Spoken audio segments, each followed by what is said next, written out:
Alors, on a deux cercles, un centré en A, l'autre en B. Hop. Ils sont tous les deux tangents à l'axe des ordonnées.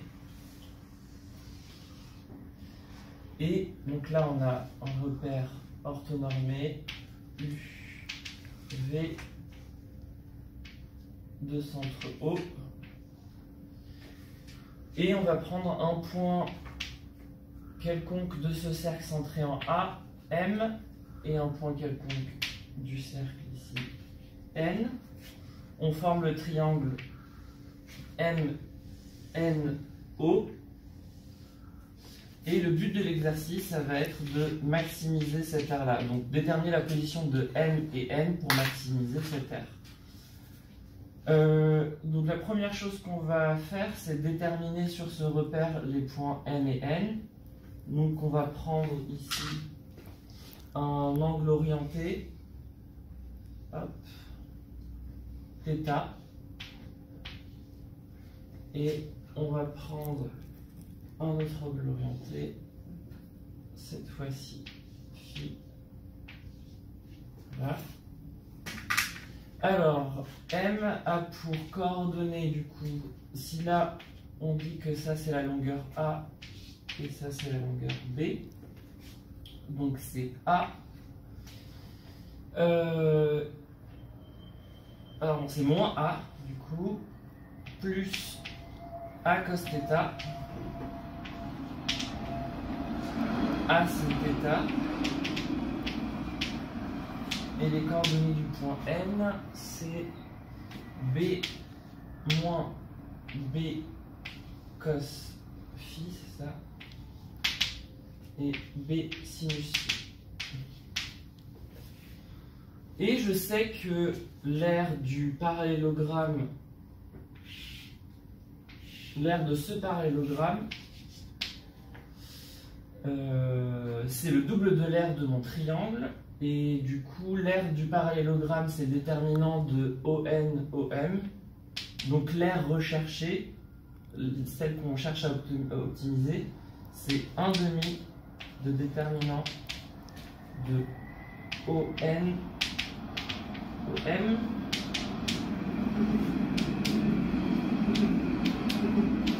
Alors je vais remplacer. Alors ON, c'est ça. B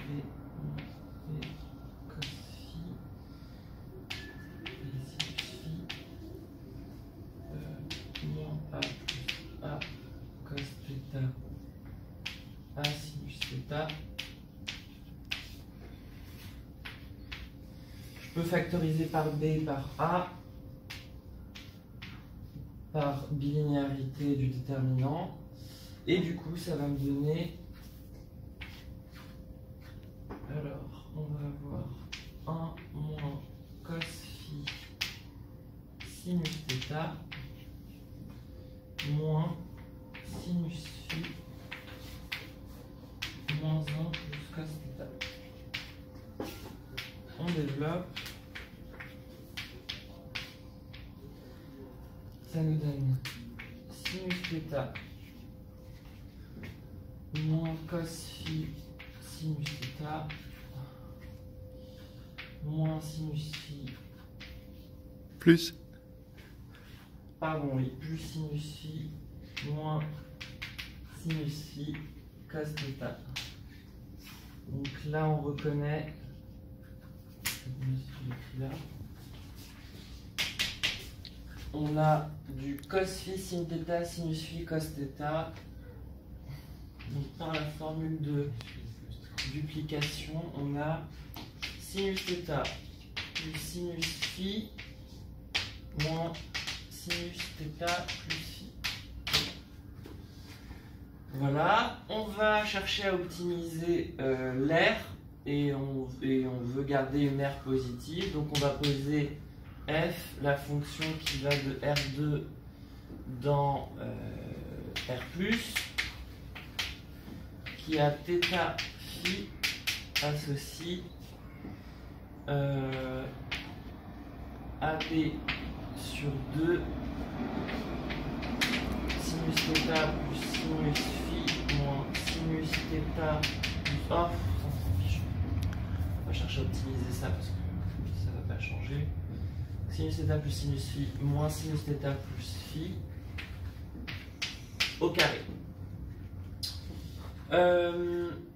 Ensuite, je sais que cette fonction-là, f est 2π périodique. Donc, chercher le max de f sur R2, ça revient à chercher le max de f sur moins pi. Donc, max de f sur θ phi appartenant à r carré, c'est égal θ phi, pardon, au max f θ phi pour θ phi appartenant à moins pi carré.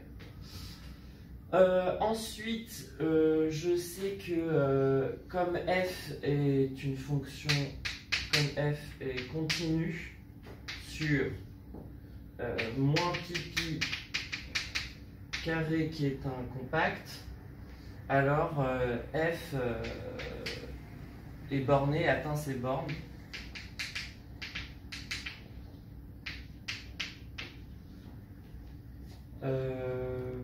Oui, c'est déjà si le max existe, et il existe.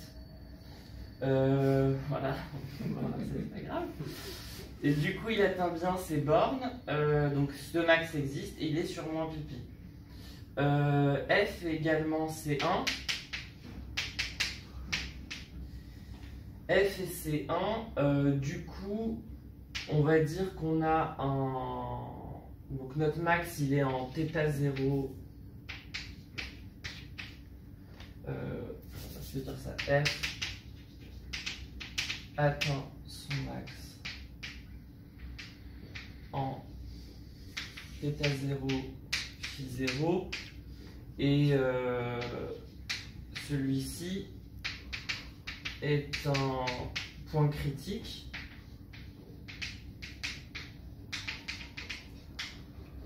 et c'est un point critique de telle sorte aussi à ce que tel que f de θ0 phi 0 soit non nul. Donc ça se vérifie assez simplement. Il suffit de prendre des points qui ne sont pas sur l'axe des abscisses pour voir que le triangle a une aire non nulle, donc nécessairement son max a une aire non nulle. Et donc, il n'y a plus qu'à résoudre le système suivant.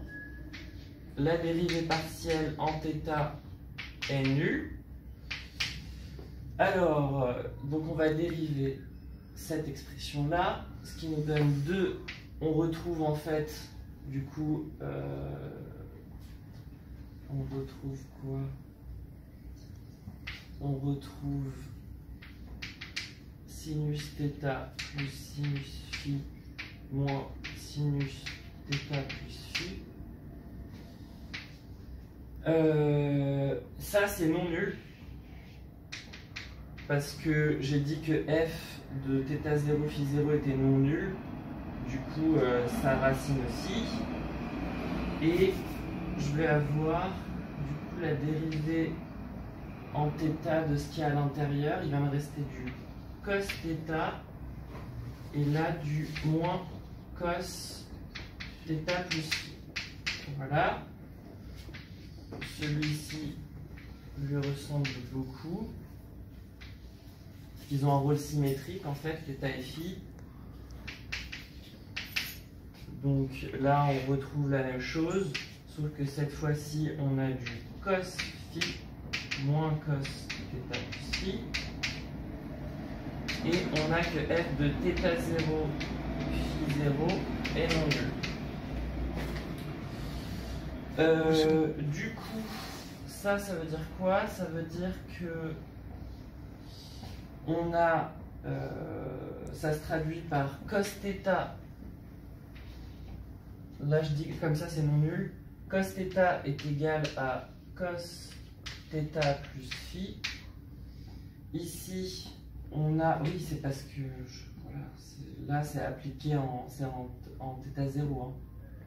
C'est en θ 0. Donc là, c'est cos θ 0, phi 0, voilà. Ici, on a cos de... J'ai changé mes notations, c'est fou. Cos de phi 0 qui est égal à cos θ 0 phi 0 et toujours f θ 0 phi 0 qui est non nul. Du coup, de ça, on en déduit que par transitivité de l'égalité, cos θ 0 est égal à cos phi 0.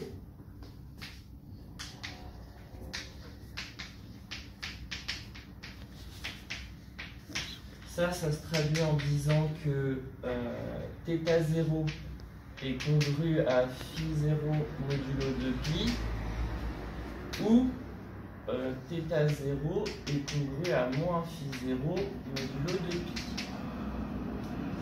Or, donc, si θ 0 est congru à moins phi 0 modulo 2pi, ça revient à dire que θ 0 plus phi 0 est congru à 0 modulo 2pi, et du coup ça implique que donc si je remplace, si ça vaut 0, oui c'est ça. Oui voilà c'est ça. Donc ça va faire sinus θ moins sinus θ, ça s'annule parce que phi c'est moins θ. Donc f de θ 0 phi 0 s'annulerait.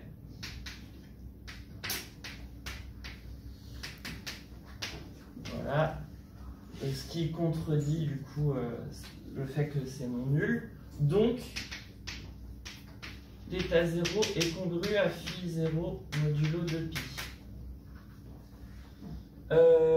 Or, si θ 0 est congru à phi 0 modulo 2pi, ça veut dire que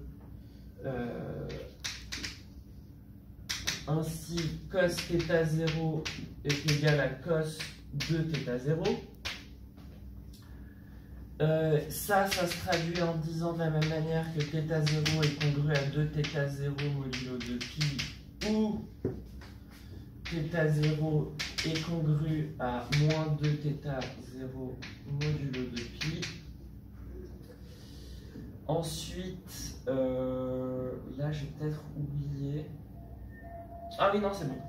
Si θ 0 est congru à 2θ 0 modulo 2pi, ça veut dire que θ 0 est congru à 0 modulo 2pi, et pareil, ça implique que f de θ 0 phi 0 est égal à 0, ce qui est impossible. On a donc que, donc là ça je vais le retraduire, 3θ 0 est congru à 0 modulo 2pi. Or, f de 0, 0 est égal à 0. Donc, les seules solutions pour θ 0, c'est de valoir, c'est soit 2pi sur 3, 2pi sur... non. C'est soit 2pi sur 3, 2pi sur 3, soit... C'est des couples? Ouais. Ouais. Je l'ai pas bien fait. Je veux dire que c'est ce. T'as mis des accolades. Pardon. Voilà. C'est la première accolade. Voilà. Moins 2pi sur 3, moins 2pi sur 3. Et si je calcule du coup l'air pour ces valeurs-là, on obtient AB sur 2. Alors, sinus 2pi sur 3. Donc, on va avoir... donc, c'est ça. Donc, ça fait du racine de 3 sur 2 pour lui. Ah oui, mais il s'annule en fait, c'est ça. Lui, il s'annule. Sinus θ Non, c'est ce que tu as vu. Je perds. Tu l'as en haut. Ouais, pardon, c'est lui. Non, excusez-moi. Donc ça fait racine de 3, si j'additionne les deux, moins sinus θ plus phi. Donc si j'additionne les deux, alors ça va me faire du 4π sur 3. Donc ça va me faire du plus encore racine de 3 sur 2. C'est ça. Et ça me fait du... Donc, 3 racines. AB, 3AB, racine de 3 sur 2. 4. 4. C'est 2. Pardon, 4. On peut vérifier que du coup avec ces valeurs-là, ça donne bien le même résultat. Oui, c'est impair, ouais. Voilà, c'est ça.